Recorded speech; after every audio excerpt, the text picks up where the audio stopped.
Let's talk. Charles Brown. Delighted to bring on my first guest then. Julian Treasure is the author of Sound Effects, How Sound Shapes Our Lives, Our Wellbeing, and Our Planet. Julian, good morning to you, sir.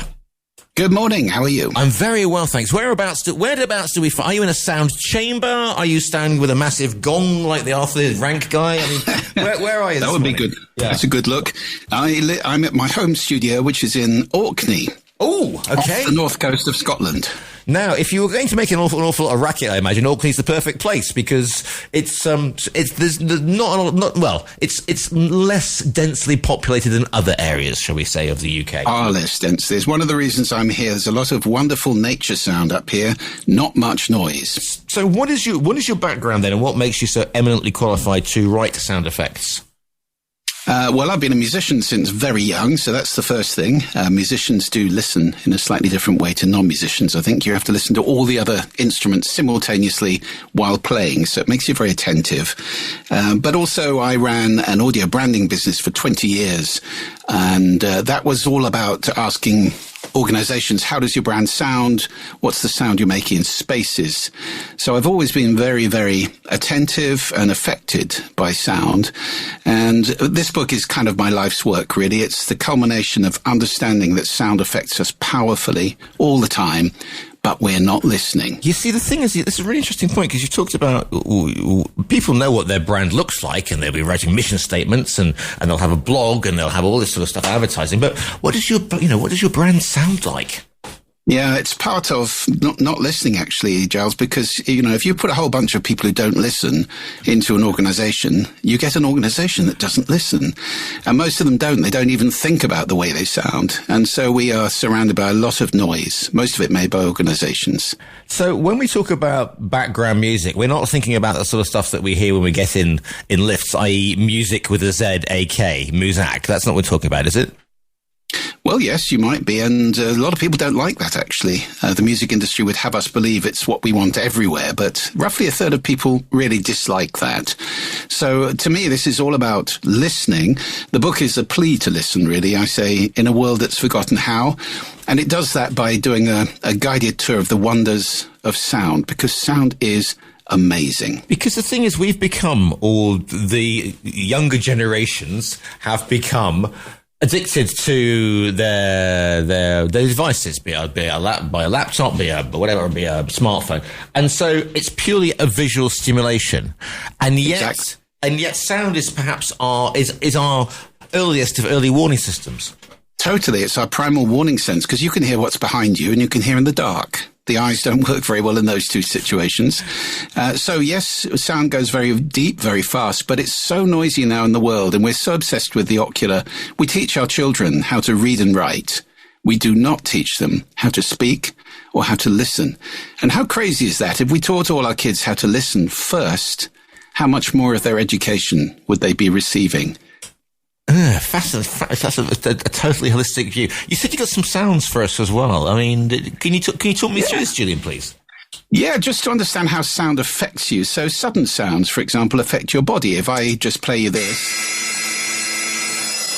I mean, a lot of people have an alarm clock like that. Please don't. It's not good for you. That's a dose of cortisol, your fight-flight hormone, because it's a sudden sound. And sound is doing that to us all the time, changing our feelings, our body, our cognition as well. Very difficult to think in an office that's full of sound. And in fact, productivity can be down by as much as 2/3 in open-plan offices because of that reason. So the thing about listening is it's a skill. Yeah. It's not a capability. Hearing is a capability. Listening is a skill. And that's what this book is all about. And in order to persuade people to listen, I've got all sorts of wonderful sounds that we discuss in the book. Some incredible natural sounds. This, for example, this little sound here is the sound of snapping shrimp. Actually, these are tiny. This is the noise they're making, not when you actually, not when you're dining. No, the noise they're making with a big claw they snap shut, which is actually 130 decibels of noise. They're the loudest creatures on Earth, pound for pound. That's rock concert loud under the water. That's Deep Purple. Hey, what? It is. I would have thought, your blue whale, and those noises that travelled, but that's not the loudest. Well, talking of blue whales, of course, blue whales are incredible things. They're subsonic, and this is the sound of a blue whale. And they can communicate in quiet situations over 1,600 kilometers across the ocean. Not so much now because we're deafening them with 60,000 ships going around the whole time. So their range is reduced by as much as 90%. They can't find each other anymore, which is tragic, if you ask me. So there are all sorts of wonderful sounds out there it's worth listening to, as well as sounds that people love. A babbling brook. How soothing is that lovely sound? We all love these kind of sounds, and it's worth paying attention to them. And some pretty terrifying sounds. I mean, this is the sound of the Tonga volcano, which occurred in last 2 years ago. Yeah. Now, that sound was recorded in Fiji 800 kilometers away. Yeah. It's how loud volcanoes can be. So all sorts of amazing sounds, and unfortunately a lot of the ones that we make as well, which perhaps are not so pleasing, and which are really making our world noisier and noisier and noisier. So that's really the sum of the book, and it ends with a chapter on silence, actually, which is a sound that many people don't hear. More than half of us live in cities now. You see, so silence. Yes, you see, because I'm lucky enough to live in southern Spain, and I live in a pueblo. And it's in the countryside. And so you have that wonderful, in summer you hear the sound of cicadas and all that sort of thing, which is very, very evocative of the Mediterranean. Absolutely. But when friends from London came over to visit me, when I first moved over here, they were quite disturbed because of the silence. Because it is like light pollution. I mean, because it gets very dark because there's not a lot of street lighting where I live. And the same with the actual silence that they hear was spooking them out, because obviously I think the only time we ever hear silence is in the horror movie before, the thing comes out of the shadows. But it can so true. Yeah. So true. And there's a movement now around the world called Shinrin-yoku, which is forest bathing, which tries to get people out from the city and into quiet, peaceful places so they can reconnect with this. Because that's the baseline. If we lose the baseline of silence, if we don't connect with it, and I always suggest people get at least a few minutes a day of silence just to reset the ears, like an audio engineer has to recalibrate. You can listen afresh. Yeah, but the thing is, you see, if you do a meditation, for example, or you go to, a Quaker meeting or something where you sit in silence, that can be very disconcerting for people because they are used to the stimulation of, talking or looking or or being busy. And so that is again a skill. It's true. We're kind of addicted to intensity, and that's something I'm pushing back against because I think it's wonderful for us. That's not what we evolved in, humanity's been around for something like 300,000 years, Homo sapiens. Yeah. And for almost that entire time, we've been surrounded by relative peace and quiet and nature sound until the last 200 years. We mentioned, those hooligans of the underwater world, the shrimp, playing their thrash metal while they're doing their claws and whatever, and also the blue whales, and we used to sort of, mammals, whatever you want to call it, invertebrates, whatever, making sound, but our cells. Now I don't know about it. Julian, our cells make a noise. Now how on earth did anybody discover this one? Yes, well, anthropophony is the sound of humanity, and there's a big chapter in the book about this, most of which, unfortunately, is not particularly nice. I mean, of course, we make wonderful sound, music in particular, and singing and speaking nicely to each other, and all sorts of lovely sounds, but we do make an awful lot of noise, and it's having a devastating effect on the rest of the world, actually. We're now starting to understand there's plenty of research on that. So, yes, there's the noise of us, there's the noise of the planet, there's the noise of all the other living things, and the book goes into all of those. And interestingly, actually, Giles, there's sound in space as well. Most people think space is silent. Well, because in space, no one can hear you scream, Julian. Well, they can't, because that's too high frequency to get through, but very low frequency sound is all over the place in space. And can I play you the spookiest sound I know, which we talk about in the book, which is the sound of a black hole. This is the actual sound of a black hole. It's been pitch shifted up by about 50 octaves so we can hear it.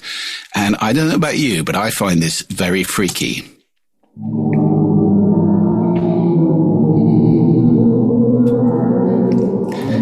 That's an actual black hole which is vibrating the gas around it at very low frequencies, and this is the sound it's making, but should shift it up so we can hear it.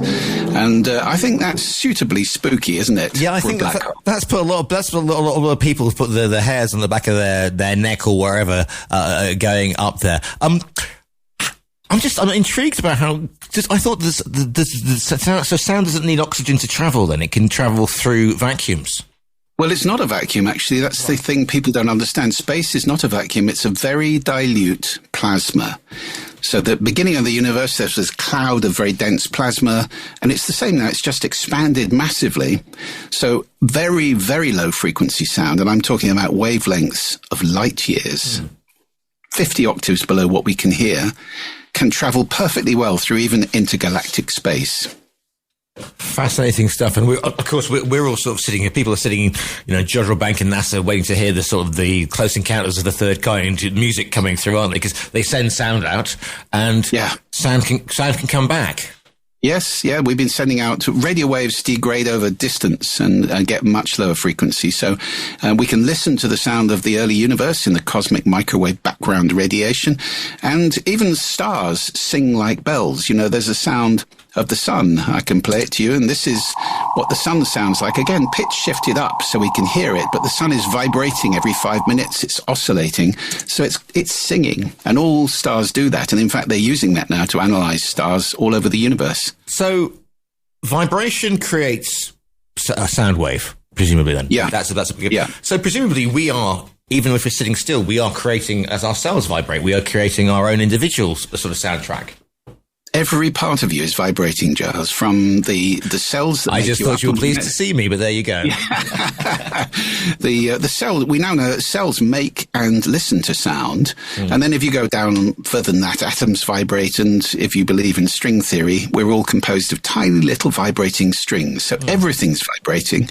And of course, in ancient times, there was a strong theory that health was all about harmony. Maybe that's true. It does beg the question, doesn't it? I mean, are we all then? I'm not going to get all spiritual on you on a Wednesday morning, but we are all part of a giant musical. Then we're all part of a giant universal orchestra. Yes, you could think of yourself actually as a chord, and certainly everything else around you is vibrating. You're more than half water, and sound travels very well through water, 6 times as fast as it does through air, and more and further as well. So I'd be pretty surprised if we weren't interrelated with everything around us by shared vibration, by resonance, by entrainment, and all these kind of factors. Can we talk about everybody's favorite maritime mammal, Julian? Can we talk about dolphins? Because you've scared the living what's out of people with the sound of a black hole, and we've put the jeebies up. People are thinking about we're all connected. So, tell me about dolphins then, if you wouldn't mind, and how they. I mean, do they have barbershop quartets? I mean, what's the dolphin? What's dolphin sounding like? Well, when I was researching the book, they make clicks, largely clicks, and you know what that kind of sound is. I can play you the clicks of a sperm whale. I haven't got a dolphin lined up, but it's a similar sort of thing. They click? Yes, they click. Okay. They click. Sperm whales absolutely click. This is a sperm whale locating its prey. This is what they do. And dolphins do a very similar thing.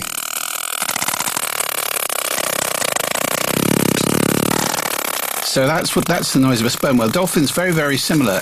Something that people don't know, which I was amazed when I was researching the book, is that dolphins have names. They call each other by name. Well, there's Eric. Exactly. So Eric, if he goes a few kilometers away from the pod, can call back and hear his pod, which has got a particular tune, if you like, and they recognize him. That's how dolphins can move away out of visual sight and find each other again.